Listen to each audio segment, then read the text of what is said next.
Amigos, amigas, bienvenidos, bienvenidas a Cuestión de Enfoques. Soy Miguel Calix Martínez, estamos en ICN, una nueva conciencia. Nuevamente con ustedes para abordar los temas que hacen portadas, que hacen titulares en medios de comunicación, en redes sociales como las de ICN, ICN.digital, en nuestros noticiarios, en la mañana, al mediodía, en el noticiero estelar. Usted puede darse cuenta de los temas que abordamos acá en Cuestión de Enfoques, desde distintos puntos de vista, perspectivas, opiniones y, como lo dice el programa, enfoques. Hoy vamos a tener el enfoque del buen amigo, el licenciado Rafael Delgado Elvir, economista. Tenemos la fortuna de tenerlo hoy en la ciudad capital, porque él es de la costa norte. Gracias por acompañarnos, Rafael. Encantado de no hacerlo vía virtual, porque no hay nada como la calidez de hacerlo en persona. Y agradeciéndote que te hayas tomado el tiempo de acompañarnos. Gracias, Miguel. Un gusto estar aquí contigo en el programa. Y sí, no hay como estar en vivo, presencial, discutiendo sobre estos problemas. Aunque ahora con estos aparatos, y voy a mostrar con estos aparatos, la cercanía, ahora se pueden lograr cosas en medios de comunicación que antes no se podían. Como por ejemplo, no tener que esperar a ver un noticiario en la televisión para darnos cuenta de estos videos que circulaban hace poco, que tienen 11 años y que algunos sectores han querido minimizar en cuanto a su impacto, pero que son graves, independientemente de la época, independientemente de los personajes, independientemente de donde ocurre. A ver, Rafael, tú estudiaste en Alemania. Si un video así hubiera ocurrido le pasa a un gobierno, ¿cae el gobierno? Inmediatamente. Un escándalo de esa naturaleza y de ese tamaño no es que hace tambalear a un gobierno, sino que lo hace renunciar inmediatamente. Y lo hemos visto ya en diversas ocasiones, donde solamente un rumor o una media noticia ya hace que renuncien presidentes, primer ministro. Y se convoca anticipadamente elecciones, seguramente. Se convocan anticipadamente elecciones, miembros del Parlamento que han renunciado. O sea, sería un escándalo sin precedentes, una noticia de esta naturaleza en un país desarrollado y en un país también medianamente desarrollado. Solo aquí en nuestro ambiente es que se producen esas noticias y después del escándalo, pues las cosas siguen más o menos igual. Recordemos, esto pasó hace 4, 5, 6 años con el gobierno anterior y se volvió a repetir y sí, me imagino que, ojalá que no, ¿verdad? Pero así como van las cosas, amenaza con repetirse una y otra vez más. Muchos hondureños creían que ya estaba superado eso de los grandes escándalos de esa naturaleza, por lo menos del narcotráfico. Pero nos damos cuenta de que no, que seguimos en el mismo lugar.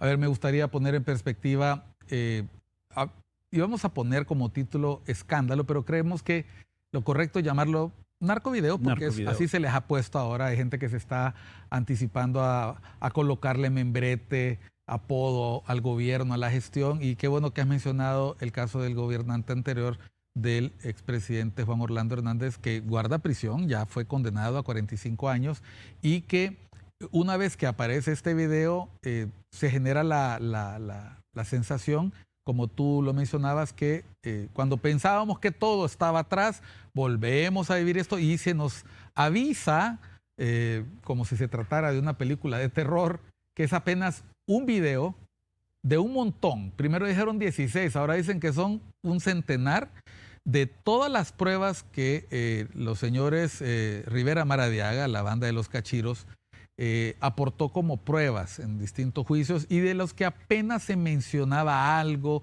Se habla de miembros de distintos partidos, se habla de pruebas que uno se imagina son de hace 11 años, esperemos que no haya de otro tipo. Y lo que me viene a la mente es, yo estaba pensando cuando hablabas cuando uno pensaba que esto había ocurrido, de cómo en los años 70, fue el Wall Street Journal el que hizo, sí, cuando el Wall Street Journal hizo público el soborno, Banana Gate. el Banana Gate, hizo caer un gobierno acá. Sí, es decir, el gobierno no pudo reaccionar, no pudo responder ante las críticas, ante el soborno. Luego, desde entonces hemos tenido un montón de escándalos. El lapizazo, el lechazo, el pasaportazo. La gente lo de los hospitales, el seguro social.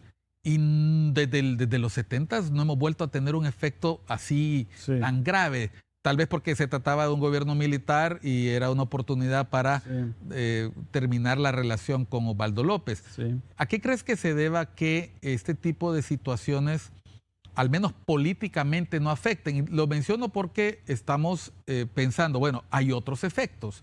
Quizás el político más grave sea la confianza en la población, hay todavía espacio para recuperarse de aquí a las elecciones, pero tiene otros impactos en lo económico, en lo social, en la credibilidad de la ciudadanía, en los funcionarios.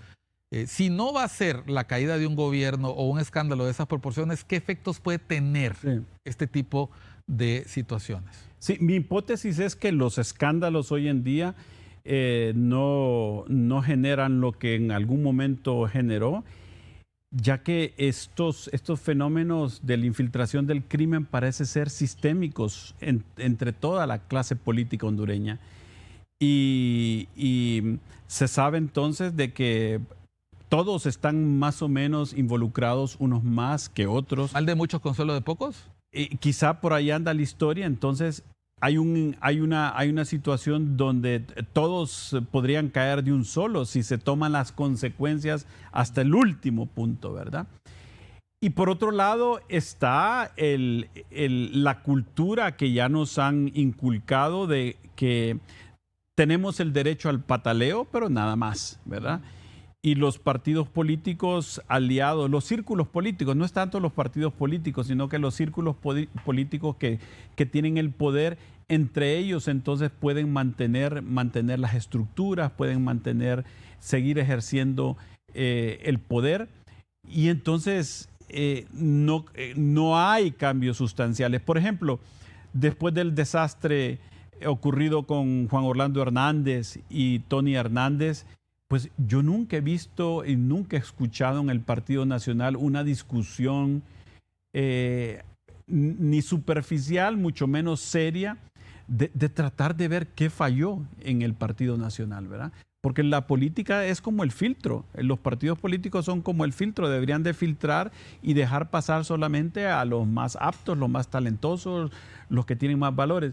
Pero nunca ha habido esa discusión. Entonces, ¿hubieras esperado que se hablara de depuración del partido, de cambiar la historia del partido? Pero la historia en el Partido Nacional fue siempre, los errores, cuando ya se aceptó, los errores de una persona no son los errores de la institución política. Son errores de Juan Orlando Hernández.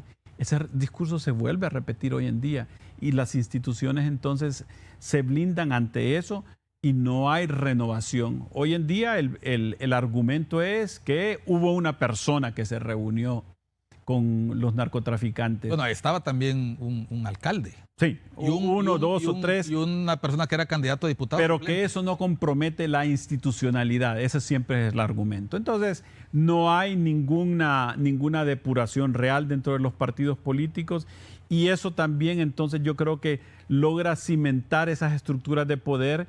Y si el Partido Nacional no se depuró y sigue ahí viviendo y sigue postulando candidatos y sigue en el Congreso Nacional, ¿por qué debiera Libre hacer lo mismo? Es la lógica, me imagino, que se manejan entre los círculos de poder. Entonces yo creo que es una situación sistémica.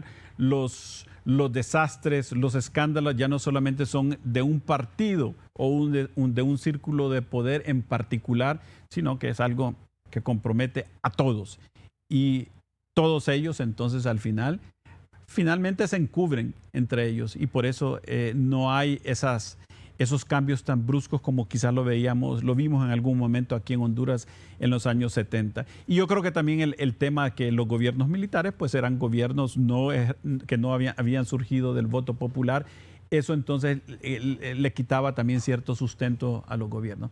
Pero es lamentable. Yo creo que Libre ojalá que tenga el valor de empezar un proceso de depuración, de análisis, qué fue lo que falló, porque esto va a seguir repitiéndose, ¿verdad? En todos los partidos políticos y nos arroja un abismo muy profundo y ya estamos en ese abismo profundo del cual va a ser mucho más difícil salir. Cuando se hace análisis de la actividad de los partidos políticos y de los gobiernos siempre se habla de la autocrítica. Sí. Hasta este momento te has referido a la autocrítica del Partido Nacional, la has sentido débil o insuficiente. Libertad y Refundación también mediatiza el asunto, no, ya renunciaron de sus puestos, se sometan a las autoridades, pero todo esto ocurre en el contexto de la denuncia del tratado de extradición. Sí. Después de, vamos a repetir el argumento, de unas declaraciones desde la perspectiva del gobierno injerencistas por parte de la embajadora de Estados Unidos, Laura Dogu, reaccionando a lo que ella consideró, y utilizo sus palabras, sorpresa, ver a la máxima autoridad en la Secretaría de Defensa y al el principal entre la Junta de Comandantes reuniéndose con una persona en Venezuela que tiene una obvia, conocida y más que reconocida orden de captura por parte de los Estados Unidos. Sí. Cuando uno lo ve en lo amplio, en todo el contexto, uno ve que está la omnipresencia, sea por las declaraciones de Laura Dogu, sea porque Inside Crime hace público el video, y es una organización de Estados Unidos, la presencia de Estados Unidos. Y cuando yo hablaba de las consecuencias de estos narcovideos, pensaba, bueno, si no va a tener una consecuencia en lo político, no hemos mencionado al Partido Liberal. El Partido Liberal ha sido mencionado por la presidenta Castro, se han mencionado nombres de cuadros importantes del Partido Liberal que fueron mencionados en los juicios en Nueva York. Si no va a haber consecuencias en lo político, ¿qué consecuencias sí puede haberlo? Porque en materia de lucha antinarcóticos ya se vio que la denuncia del tratado de extradición deja muy mal parado al gobierno. Sí, muy mal parado. En lo económico, la pregunta es si esto escalara, si esto se llevara a un nivel diplomático, que hasta ahora por lo menos eso se ha eliminado, ¿qué consecuencias puede tener para Honduras que la relación con los Estados Unidos se deteriorara a un punto, vaya, de ruptura de relaciones? Sí, yo creo que la denuncia del tratado de extradición, que es una acción política, contamina no solamente el ambiente político y diplomático, sino que repercute también en las relaciones comerciales, en las relaciones económicas, de inversión con Estados Unidos y con el resto del mundo. Migratoria, Rafael. La migratoria, si le agregamos eso, también incide fuertemente. Yo creo que el gobierno de Honduras está tomando una decisión que, si bien es cierto, intenta retrasar consecuencias nefastas para el círculo gobernante, pero lo que sí ya está provocando es el debilitamiento de esas relaciones políticos, diplomáticas y comerciales. Esos mensajes que se envían no solamente son para el gobierno de Estados Unidos o contra el gobierno de Estados Unidos, sino que es un mensaje que se difunde en todos los círculos económicos. ¿Y qué empresario extranjero que decida invertir fuertemente en Honduras va a sentir confianza en un país donde se está debatiendo sobre esos temas, donde sabe que el secretario del Congreso Nacional, el órgano legislativo del país, el cuñado de la presidenta, el hermano del asesor presidencial y esposo de la presidencia, estuvo hace 10 años en una reunión con los narcotraficantes y eso tuvo consecuencias. Y incluso hubo un antes y hubo un después. Entonces, ningún empresario va a sentir confianza de venir a un país. No hablemos solamente de inversión extranjera, que eso ya es hablar de cosas grandes. Hacer comercio con un país ya va a ser mucho más difícil. Hacer comercio con Honduras bajo esas condiciones va a ser mucho más difícil. Entonces yo creo que el ambiente se va a contaminar innecesariamente para los hondureños, porque para nosotros los hondureños es muy sencillo llevar a todos a juicio donde corresponda. Si Estados Unidos levanta cargos contra esas personas, pues habrá que llevárselos para Estados Unidos. Y si son delitos que solo aplican para Honduras, pues habría que enjuiciarlos de verdad. Entonces, para nosotros los hondureños está claro, enjuiciamiento inmediato, condena, y el que es culpable es culpable. Pero esa gobernar con dos visiones: por un lado quiero cuidar a mis amigos y a mis parientes, y por otro lado quisiera también gobernar en función del mandato que me han dado. Esas cosas no se puede hacer simultáneamente. Es o una o la otra cosa. O mal hecha el compromiso que asumió hace 2 años y medio con el pueblo hondureño. Y otra cosa, no solamente se trata de inversión extranjera directa. Si es que el inversionista nacional también ante esas noticias se espanta.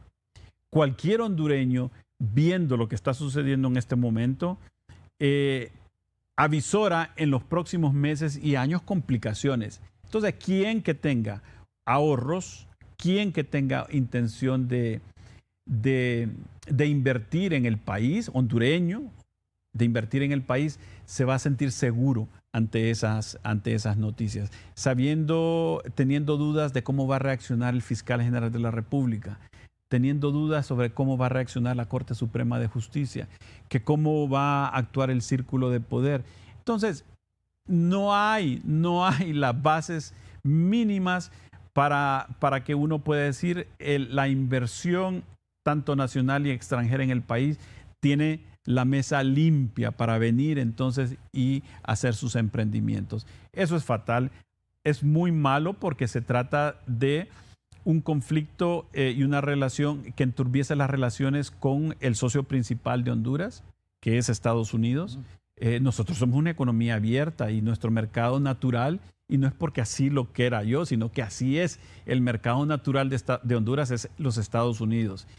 Y podemos diversificar y podemos ver otros mercados, China, la India, Europa, pero Estados Unidos sigue siendo lo más importante para Honduras. Bueno, vamos a ir a una pausa. Estamos hablando sobre la economía del país y el impacto que puede tener en ella la difusión de este narcovideo. Y perdón que lo decimos en plural, pero es que se ha avisado, y por personas que tienen razón de conocer estos hechos, que hay más. Y eso seguramente pone a pensar y preocupa a más de alguno. Hoy estamos con el licenciado Rafael Delgado Elvira, economista, columnista académico, y estamos acá por ICN, Una Nueva Conciencia. Ya volvemos.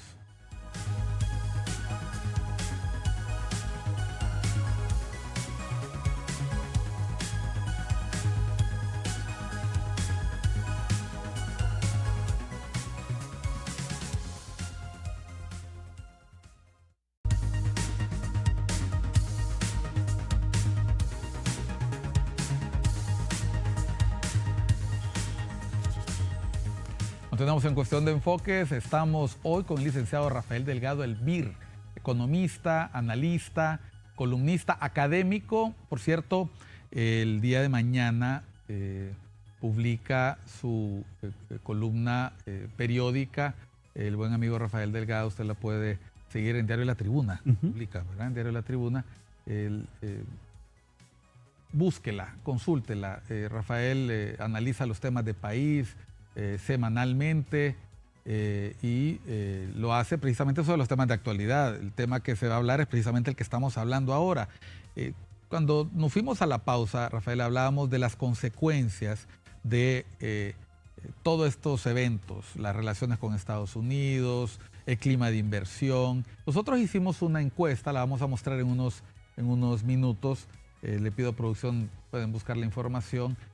Recién ocurrido esta decisión de la denuncia del tratado de extradición, y le hicimos tracking durante un par de días, y finalmente encontramos que 9 de 10 hondureños, o sea, 9 de cada 10 hondureños, desaprobaban la medida. Sí, es terrible. Y consideraban que, incluso hay otra información que tiene que ver con estas consultas que hacemos, cuántas personas consideraban que había sido una buena medida o no tomar esta decisión y lo mirábamos en los distintos partidos. Era abrumador la cantidad de personas, sí, se ve. Incluso del partido de gobierno, incluso las dudas que se empiezan a tejer sobre quiénes sabían, quiénes no sabían.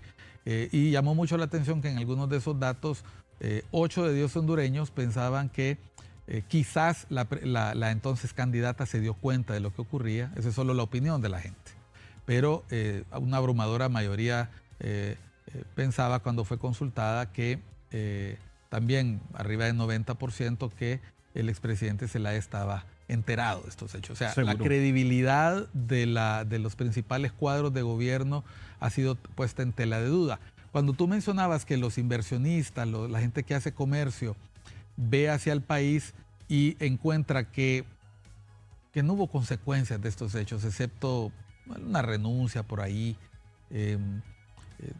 ¿Qué tanto afecta esto las posibilidades de que Honduras mejore su capacidad como un socio confiable en términos de negocios? Y lo pregunto porque cuando se pensaba que la condena de Juan Orlando Hernández y de su hermano y de otras figuras ya había dado suficiente castigo a este tema, luce como que la situación sigue abierta y que la política todavía genera riesgos. Te lo pregunto porque existen estas figuras de compliance, de cumplimiento. Todos los países tienen riesgos para invertir. ¿Eleva esto nuevamente el riesgo de hacer tratos con Honduras después de que se había logrado algo importante con la extradición de Hernández? Sí, yo creo que esto va a tener consecuencias en todos esos instrumentos de medición que tiene el Banco Mundial, que tiene el gobierno de Estados Unidos, que tienen todos los organismos internacionales. Lamentablemente, ¿verdad? Es que es muy escandaloso lo que ha ocurrido. No fue un alcalde el que sale ahí solamente hablando, ¿verdad? Está hablando una persona del círculo más cercano al actual gobernante. Y ningún ni organismo internacional, ni ningún banco de crédito, ni ninguna corporación internacional va a ver con ojos buenos eso o va a demeritar, digámoslo así. Es que eso ya lo conocemos, viejo. Eso es viejo. No, lamentablemente no es así, o quizás no sé si es afortunadamente o lamentablemente no es así. La cuestión, esto nos hunde más en el fango y debilita más la confianza que hay en el país. No nos sorprendamos entonces de que el próximo año los rankings internacionales de transparencia, de crédito, van a empeorar para Honduras, ¿verdad? Y no digamos con lo que se viene el próximo año, que son las elecciones internas, que son otra situación donde se va a canalizar todo esto. La depuración de las planillas y del financiamiento de campaña se pone como un aspecto de primer interés y orden. Pues los partidos, el sistema político que tenemos, en este sistema, los partidos políticos son fundamentales. Nos hemos decidido por este sistema de elección, por sistemas de partidos políticos. Y el partido político le corresponde ser el filtro. Como en otros lugares, el partido político forma a sus miembros, promueve a sus miembros, escoge a sus miembros para los cargos de elección popular. Y los escoge no en función de cuánto dinero tienen ni qué tan leales son a la dirigencia, sino que los postulan en la gran mayoría de los casos en función de sus capacidades. Y así se ganan las elecciones, y elecciones también limpias.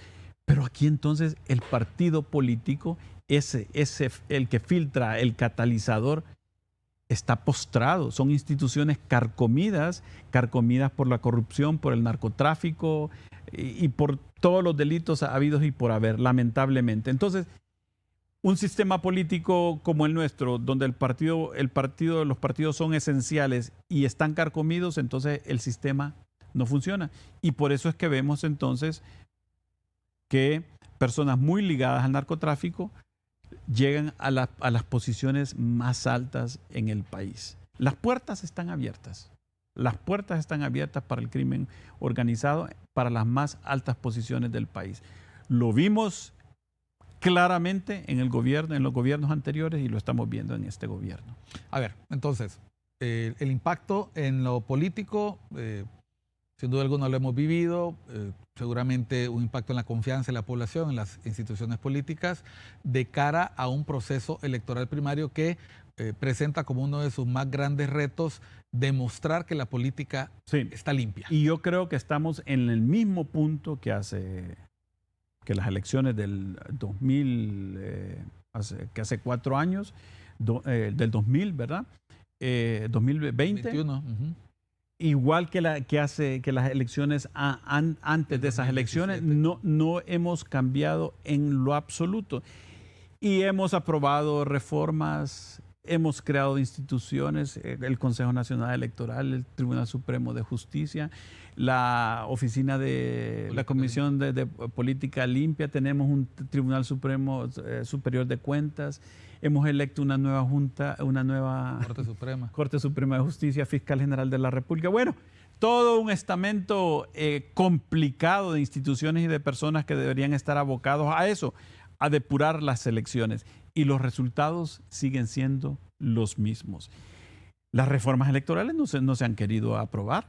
Estas elecciones internas es entregarle a esos leales de los alcaldes, de los diputados y los presidentes el proceso electoral. La famosa expresión, ¿verdad? Voy a defender el voto de mi candidato a diputado, mi candidato a alcalde. Eso es un eufemismo para decir voy a ir a hacer fraude, eso de proteger el voto. ¿Ya? No se ha aprobado la ciudadanización de las mesas electorales, que eso debería ser fundamental. No puede estar en manos de los mismos partidos políticos y de las mismas personas un proceso electoral tan importante como son las elecciones internas. Debe de haber mecanismos mejor diseñados para evitar ese juego descarado. No hay delito tan grave como falsear la voluntad del votante, que yo marco el voto por partido A y un delincuente destruya mi voto o le agregue una cruz más a mi voto. Eso es falsear la voluntad popular y eso se repite 1 y 1000 veces. ¿Y quiénes son los responsables de eso? Los mismos partidos políticos y sus mismas corrientes internas. Entonces, esos son los procesos electorales, con resultados que muy poca gente confía en ellos. Quizás solo los ganadores confían en ellos, pero nadie confía en ellos. Esos no es el mecanismo eficiente en una democracia electoral para postular y para que ganen los mejores y para hacer un buen gobierno. Los partidos políticos aquí solo piensan en cómo ganar las elecciones, por la vía legal y la vía ilegal. Ningún partido político se preocupa de cómo va a gobernar. Si usted ve, si miras toda la campaña electoral, todo el movimiento es a ver cómo ganamos. Lógico, tiene su lógica, pero al final hay que saber también poner personas que sepan gobernar. Son dos cosas que van de la mano. Muchas veces difíciles, claro, muy difícil conciliar esas dos características, saber ganar y saber poner al más apto para saber gobernar los próximos 4 años. Si no, vamos a seguir tropezando, ¿verdad? Eligiendo candidatos a diputados, a alcaldes, a presidentes que saben ganar las elecciones por las buenas y por las malas, pero que no saben gobernar. Bueno, en los juicios en Nueva York quedó claro la implicación de varios alcaldes que eran activos miembros de bandas de crimen organizado y que gracias a los oficios de la prensa hemos podido saber que las elecciones en sus municipalidades estaban controladas. El famoso voto cantado, que aunque saliera marcado para otro partido, favorecía a un partido, al partido del funcionario municipal que estaba ligado a estas bandas. Ahora, esta relación con los partidos, ¿cuánto dinero, cuánto de ese recurso que las bandas del crimen organizado ponían a disposición de la política también animaba y activaba la economía local? Vea usted el impacto que tiene en las regiones, el tráfico, y eso quedó evidenciado hace varios años, cuando en el año 88 fue extrañado del país de manera inconstitucional el señor Ramón Mata Ballesteros. Las protestas de las personas favorecidas por los negocios del señor Mata fueron las primeras en salir a protestar. Vamos a seguir hablando sobre esto con nuestro invitado de hoy, el licenciado Rafael Delgado Elvir. Después de unos mensajes, él es economista, analista, columnista, académico y está hoy con nosotros en ICN, Una Nueva Conciencia. Volvemos.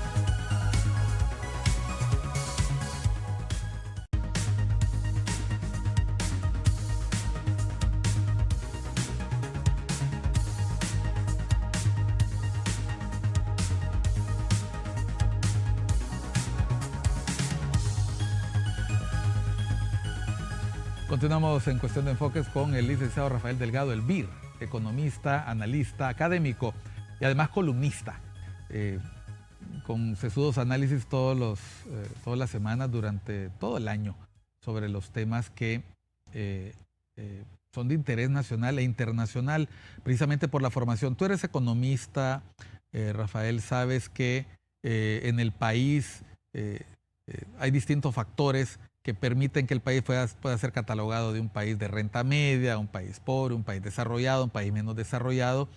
Y no hay ninguna duda que en las zonas donde prospera la narcoactividad y donde hay actividad política que cuenta con el apoyo de los señores de la droga, los toros, les dicen los medios de comunicación, surge mucha actividad económica ligada al proceso de tránsito, traslado.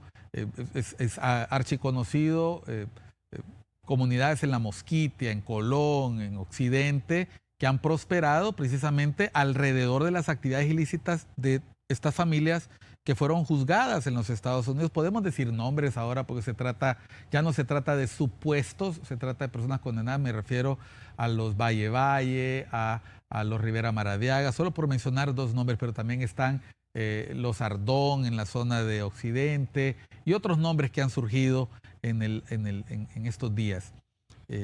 ¿Hasta qué punto depende la economía hondureña de este tipo de actividades? ¿Podemos decir que también nuestra economía está manchada por este dinero? Sí, definitivamente. La economía hondureña en el pasado ha dependido mucho del dinero del narcotráfico. Pero yo tengo digámoslo así, mi argumentación respecto a eso. Realmente es bien engañoso eso de querer decir de que en las zonas donde está el narcotráfico son zonas de progreso, ¿ya? Eso no es progreso, eso no es prosperidad. El que está ahí en esa aldea, en ese pueblo, donde los narcotraficantes dominan y entregan dinero y son los que mueven la economía, saben bien lo que esa supuesta prosperidad significa. En los lugares donde el narcotráfico domina, no hay derechos, no hay imperio de la ley, no hay autoridades imparciales. Hay sojuzgamiento. El que no se alinea con el capo, pues se tiene que muere ir o se tiene que ir, ¿verdad? Entonces, eso no puede ser prosperidad, ¿verdad? Vivir en una zona ocupada por un par de narcotraficantes y tener que vivir todo bajo el miedo, sojuzgado al designio. En esas zonas, el negocio del narcotraficante no puede tener competencia. Yo si llego a competir con un negocio de café, con un negocio de verdura, pues no puedo, me tengo que ir porque es zona controlada, monopolizada por los capos. Rafael, entonces, y hay una importante cantidad también de droga que no se va, se queda también para el narcomenudeo, el comercio local. Eso nos está matando. Y hay bandas que se dedican a hacer eso también. Exactamente. Entonces, la supuesta tranquilidad de esos pueblos es porque hay miedo, ¿verdad? Y alrededor están los muertos, la violencia, los desplazados. Entonces, mucho cuidado, la gente siempre argumenta eso, o no toda, pero yo he escuchado ese argumento, que las zonas donde está el narcotráfico hay prosperidad. Eso no es prosperidad. No puede ser prosperidad donde hay miedo, donde no hay imperio de la ley, donde hay muertos, donde hay desplazados. Y además, los centavos se reparten entre los amigos, no se reparten entre toda la gente, ¿verdad? Solo se reparten entre aquellos que son leales a ellos. Pero una persona independiente, una persona que quiere poner su negocio al lado, que quiere competir, no puede hacerlo. Así que yo le pongo muchos signos de interrogación a esa aseveración. Yo creo que el narcotráfico trae dinero para ellos, pero trae muerte, dolor, desplazamiento para el resto de la gente. Bueno, y los políticos que se asocian con este tipo de actividades. Se asocian, están jugando con la muerte, y eso es lo fatal, eso es lo totalmente, ya no es ni irresponsable, eso es lo condenable, que políticos de gran influencia estén haciendo el juego como que si los narcotraficantes tiraran confites, ¿verdad? Es contribuir a un ambiente de degradación social, de conflicto y de violencia.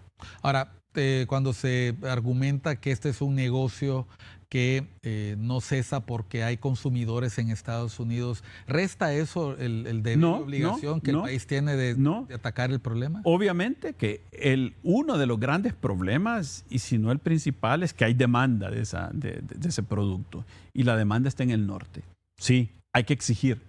Hay que exigir que caiga la demanda sustancialmente, pero nosotros también tenemos que hacer nuestra tarea, ¿verdad? Porque también estamos matando a nuestra juventud, ¿verdad? Hay ya niveles de consumo altos en el país, y eso nos está afectando también.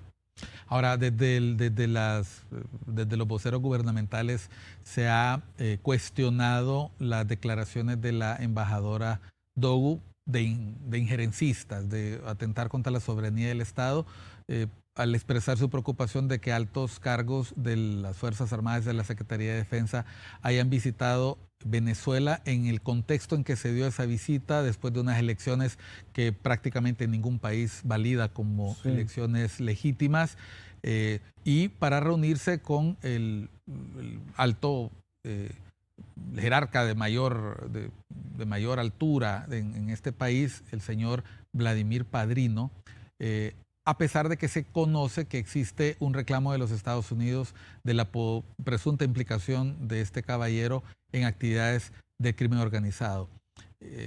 ¿Deben ser más cuidadosas nuestras autoridades en este caso, a sabiendas de estas implicaciones? ¿Se puede minimizar como ataques ideológicos o argumentar que esta decisión se toma para impedir el cuestionamiento bien de nuestras Fuerzas Armadas, bien de su uso como arma política contra actores políticos locales? ¿Alcanza este argumento para eliminar un tratado de extradición, Rafael? No, definitivamente. Ahí ya sabemos, si vemos en retrospectiva lo que ha ocurrido, tiene muy poco que ver con las declaraciones de la embajadora. La embajadora sí es la embajadora del imperio, digámoslo así. Eso no hay ninguna duda. Sin embargo, ella está protestando ante una situación, y el señalamiento no era tanto al ministro de Defensa de Honduras, sino que al ministro de Defensa de Venezuela. Yo creo que eso solamente ha sido una excusa para denunciar el tratado. Ellos mismos lo han dicho, el gobierno realmente lo ha dicho.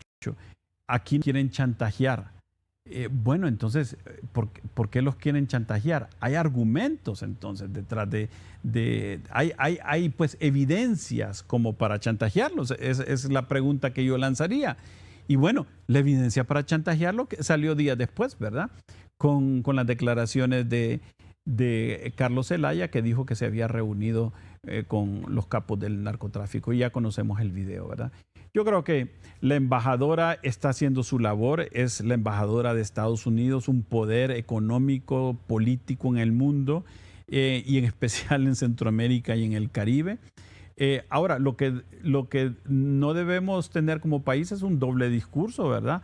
Porque se está peleando con la embajadora Dogu y días después se están firmando acuerdos. Bueno, la candidata de Libre, ministra de Defensa, se reunió recientemente con ella, sonrisas y todo. Se reunió, la embajadora donó unos aparatos para la fiscalía. Eso parecería como que las cosas han vuelto a un... Bueno, yo no creo que no creo. Yo creo que la embajadora ella es una diplomática y está dejando el camino diplomático abierto. Está tratando de mantener la vía abierta, la vía de la plática y la discusión abierta con el gobierno de Honduras, ¿verdad?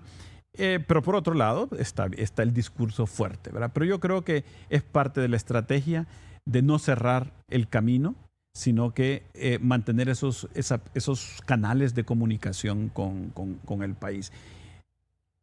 Vamos a una pausa. Estamos con el economista Rafael Delgado Elvir. Estamos hablando sobre la economía del país y cuáles pueden ser las consecuencias en ella. Obviamente estamos hablando de otros aspectos, la parte diplomática, la parte política, luego que se ha conocido un video en el que aparece un importante político del país reunido con señores de extraño proceder y reputación y antecedentes. Ya volvemos a Cuestión de Enfoques por ICN, una nueva conciencia.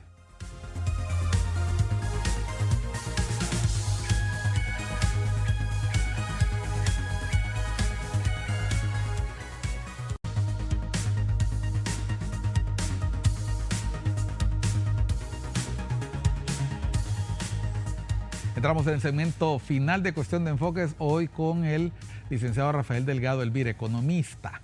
Estamos hablando sobre las implicaciones del narcovideo, este video donde un importante miembro del partido oficialista, en aquel momento, en plena campaña, fue en la ciudad de San Pedro Sula, se ha dicho, estaban en campaña, iban a las elecciones generales de 2013, donde compitió la hoy presidente Xiomara Castro, era la candidata de Libertad y Refundación. 11 años han transcurrido y queda la gran interrogante. Si esto ocurrió en el 2013, ¿qué pudo haber pasado después? Cuando se ha querido minimizar este encuentro por parte de voceros oficiales del gobierno diciendo, no, pero el dinero no se recibió, no hay pruebas, y aparece una fiscal por ahí diciendo que hay una centena de videos, uno empieza y dice, bueno, estamos curados de espanto. Cuando esto empezó, Rafael, pongámoslo en perspectiva, cuando esto empezó y empezaron después del 2012 a extraditar algunos de los personajes que estaban en ese video, precisamente, algunos incluso ya está libre, ¿verdad? Porque ya cumplió su condena, y empezaron luego a extraditar regidores, policías oficiales de escala baja. Y luego se empieza a extraditar políticos, se empieza a extraditar personas del sector financiero, hasta llegar a lo más alto que podría uno decir en la cacería mayor, en este caso un expresidente. Puede pasar cualquier cosa a partir de ahora. Yo creo que la fiscal ha dicho de videos de nada menos y nada más que el señor Guzmán, el Chapo Guzmán, caminando a sus anchas por la Ceiba y acompañado de políticos. Es decir, nos están como que si fuera una extra, alguien diría, nos estás spoileando la película, pero hasta ahora no ha habido un rumor, Rafael, no ha habido un rumor que no haya terminado siendo cierto. Sí. Aquí se decía, va a caer un presidente, y cayó un expresidente. Y luego dijeron, y hay más expresidentes, y empieza a aparecer esta información. Diputados, o sea, alcaldes. Bueno, hay algunos que hasta ya están cumpliendo su condena. Se ha avisado que el señor Fabio Lobo ya prácticamente este viernes sale libre. No se sabe si va a volver o se va a quedar por allá. Se habla también del alcalde Urbina Soto. Es decir, ha pasado un montón de tiempo y no nos hemos ni dado cuenta. Es decir, efectivamente han pasado 11 años de ese video, que fue cuando ya los cachiros trabajaban para la DEA. Estamos curados de espanto. ¿Qué puede pasar con la cuenta del milenio después de esto? ¿Qué puede pasar con fondos para la CICI después de eso? ¿Qué podemos esperar de las elecciones de Estados Unidos después de esto? Sí, buena pregunta. Yo creo que los hechos van a seguir saliendo a la luz. Quizás no con la velocidad que queremos, pero van a ir saliendo. ¿Iremos a saber al final del avión famoso que se depositó en Toncontín? También está esa situación que se ha mencionado. Por años hemos estado escuchando de ese avión. Y bueno, ya sabemos nombres y de todo. Pues faltará el video para que nos convenzamos. No sé.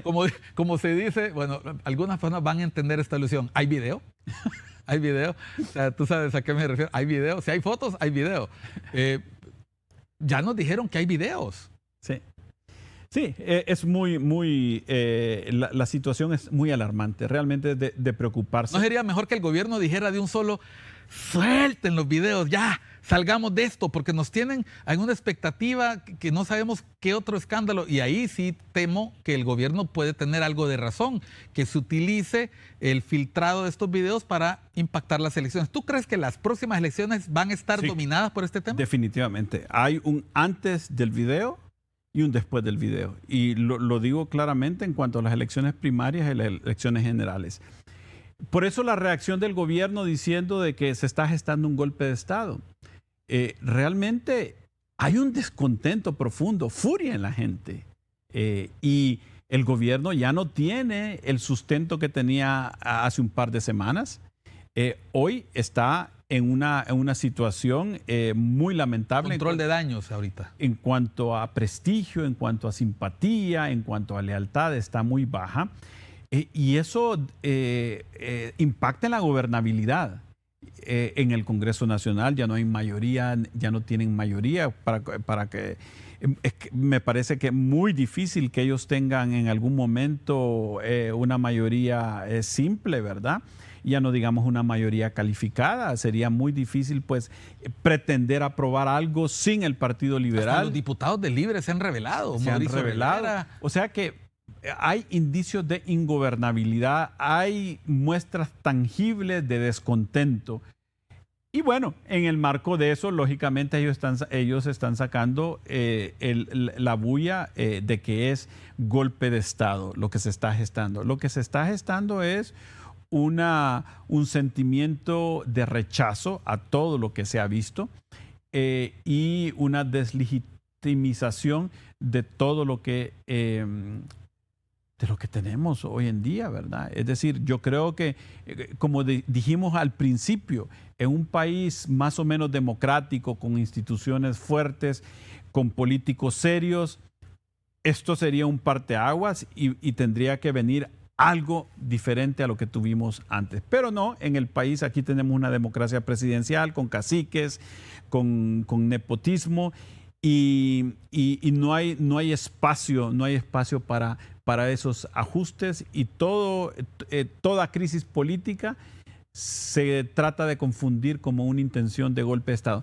Que no me extrañaría que también hay uno que otro que por ahí anda con cabeza caliente. Anda tratando de dar un golpe de Estado. Debe haber, ¿verdad? Pero, ojo, no confundamos el sentimiento nacional con golpe de Estado. Lo que hay es un descontento profundo y la presidenta lo sabe. No se va a poder gobernar como gobernaba antes. Bueno, miren ustedes qué interesante conclusión. No se podrá gobernar como se gobernaba antes. Nos queda un minuto para despedir el programa. Rafael, gracias por acompañarnos. Te lo comenté, iba a ser una conversación sobre lo que está pasando. Muchas de las reflexiones que tú has hecho no las había escuchado de otra persona. En este minuto final, tú vienes de la costa norte. ¿Cómo caló en la costa norte esto? Porque aquí, que siempre se habla de que Tegus es más político y se habla mucho, ¿cómo caló? ¿Se hablaba de esto con los amigos? Sí. Donde ibas, tú eres catedrático universitario, ¿los alumnos hablan de esto? Mucho. Los alumnos hablan, la juventud en general está muy decepcionada de lo que ha ocurrido. y de lo que ha venido ocurriendo anteriormente. Y por eso es también el alejamiento que ha habido de los jóvenes hacia la política.